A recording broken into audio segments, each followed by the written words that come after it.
Great, thanks very much. Good morning, pleasure, honor for me to be here today.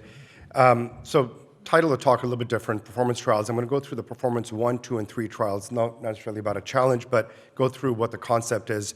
Important disclosure here, I'm the inventor of the device, so please keep that in mind as I'm going through all this. But I'm going to make sure that anytime there's a device that's investigational, that's labeled and mentioned accordingly. So we've heard several times today that if you look historically at randomized studies that have compared carotid artery stenting transfemorally to carotid endarterectomy, there's always been a consistent finding, regardless of the type of distal filter and stent system used, there's always been a higher risk of minor stroke with carotid artery stenting as compared to carotid endarterectomy. Major stroke and death have been the same, MI higher for endarterectomy, but minor stroke has always been higher, and that's the issue that we set out to solve. And we know also that the majority of the risk of stroke during carotid artery stenting occurs because of procedural embolization. And if you optimize procedural embolization, then the risk of stroke starts to come down. For example, if you look at technologies that improve embolic protection at the time of the procedure, flow reversal by Gore, which is not commercially available anymore, or flow cessation by the MoMA device, you find that regardless of the type of stent used, open cell, closed cell, or hybrid stent, the risk of stroke comes down, in this particular case, 0.8%, just by reducing or improving procedural embolic protection. Same with the TCAR. TCAR, what that does is reverses flow, and therefore you have an improvement in procedural embolic protection. And so why is it that despite using a single distal filter, we still have this high risk of stroke? We know this already. There's a lot of problems with a single distal filter. It's better than nothing, but it's not as good as it should be because there's lack of apposition.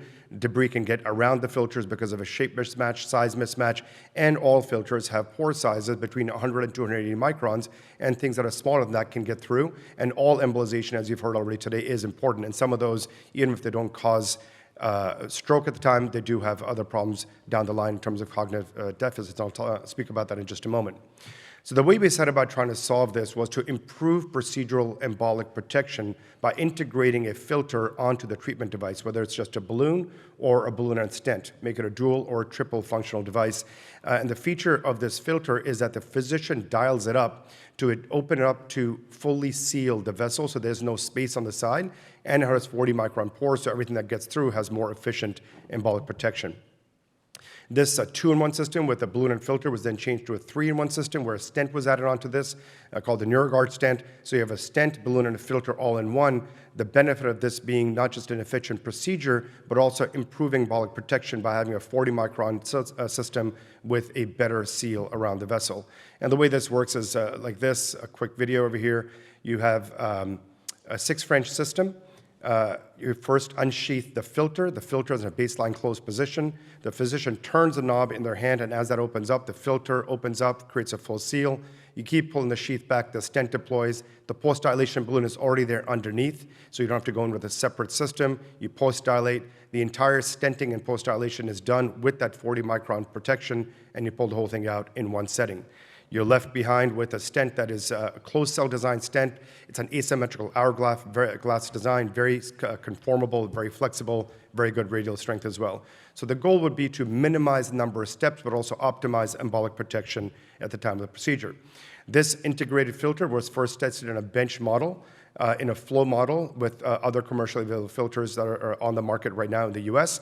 With injection of 75 to 90 micron particles, you find that 100% of particles are captured with the integrated filter technology. With other commercially available filters, 43, 6, and in one case, 0 particles captured. So this was then looked at in an MRI. These are 2 separate studies. This was shown earlier. Earlier studies that have looked at pre and post MRI, the incidence of hits in distal filter-based carotid artery stenting transfemorally has been between 80 and 90%. In this particular study, 87% incidence of new hits. Just by adding on this integrated embolic protection technology during carotid artery stenting, the incidence of new hits comes down to about 20%, about the same level as endarterectomy. But very importantly, it's not just the incidence, it's total volume of infarct, as you've heard already today. And if you look at the total volume of infarct, it goes from a single distal filter of about 0.59 centimeters cubed down to 0.01 centimeters cubed. So not just the incidence, but the total volume of lesions in the brain going down. So why choose 40 microns? Well, it turns out if you look at these filters that have been used integrated embolic protection technology, and you do a histopathological analysis, it turns out there's about 1,700 particles on average per filter, and 90% of those are less than 100 microns. So if you think about that, if all the distal filters that are currently available have 100 to 280 micron pores and 90% of particles released are less than 100 microns, then those are getting through or getting around. And then we scratch our heads about why do we still have this high rate of minor stroke with transfemoral stenting?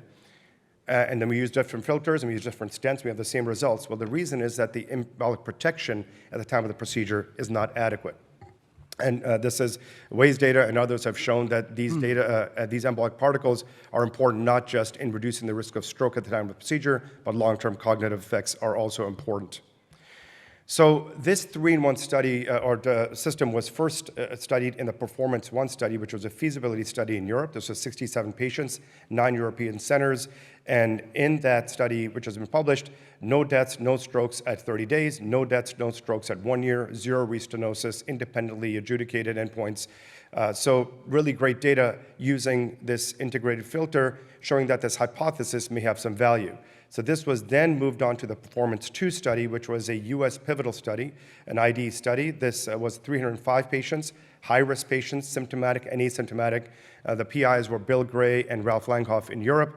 And this 1-year data was presented at Viva last year in 2023, and this showed a 30-day stroke rate of 1.3% ITT, 1.0% per protocol. There were 4 minor strokes, no major strokes, no contralateral strokes, no neurological deaths to 12 months, and the 12-month ISR was 3.1%, and 12-month TLR was 1.47%. So the hypothesis bearing out that improving embolic protection at the time of procedure does have value. And you've put this in context with other endarterectomy results that have come out in the past. If you look at Sapphire, that's the only randomized study that's ever been done looking at high-risk patients' endarterectomy to stenting, but that's a long time ago. That was 2004. But if you also look at, in the blue, the standard risk studies that have been done, some with the asymptomatic only, some with symptomatic and asymptomatic, and you look at, on the right, with the Neuroguard, it starts to become very comparable to the results that you can expect from endarterectomy in whether it's high-risk patients or standard-risk patients. So this 3-in-1 system was then used in a feasibility study in France by Alex Malloys and colleagues at 2 centers in Paris, where they treated 64 patients using the transfemoral version, which is available in Europe, of this Neuroguard system with the distal portion, stent, balloon, and filter, using an off-the-shelf 8 French Duramo sheath. And they reversed flow by just hooking up the sheath to a blood bag. And they performed transcranial Doppler in the petrous segment of the internal carotid artery on the ipsilateral side in 22 patients. And instead of using the middle cerebral artery, they used the petrous because they wanted to isolate the flow in that vessel rather than having the circle Willis have any impact on what they're looking at. And there was no femoral vein access in these patients. The versal flow was just hooking it onto a blood bag. And so they looked at 22 patients. In those 22 patients, 16 had a good window into the petrous ipsilateral segment. And this is an example of a baseline once the 8 French sheath is in the common carotid artery. And what you can see right here is antegrade flow at baseline. And then once the common carotid artery was clamped and the flow reversal was started by opening up the sheath to the blood bag, what they found was that in a lot of patients, while you could see visually blood coming out into the blood bag, there was still antegrade flow in the internal carotid artery. In fact, in 50% of the cases, they had either biphasic flow or they had flow with high amplitude in the internal carotid artery, despite having the common carotid artery clamped and visual flow of blood coming into the blood bag. So that kind of makes sense because if you have the external carotid artery open based on flow dynamics and the collateralization and the circle of Willis pressure, you can't always be sure that just because you have the common carotid artery clamped and attached to a low pressure system, that the external carotid artery does not have flow then coming down and part of it still going up into the internal carotid artery. So their conclusion was that CCA clamping and connecting to a low pressure system can sometimes result in reversal of flow in the ICA, but not always. And visual reversal of flow in the blood bag from the CCA can be entirely provided sometimes by the ECA and with continued antegrade flow into the internal carotid artery. So this led to the hypothesis that is there a benefit of using this integrated embolic protection technology in TCAR or TCAR IEP?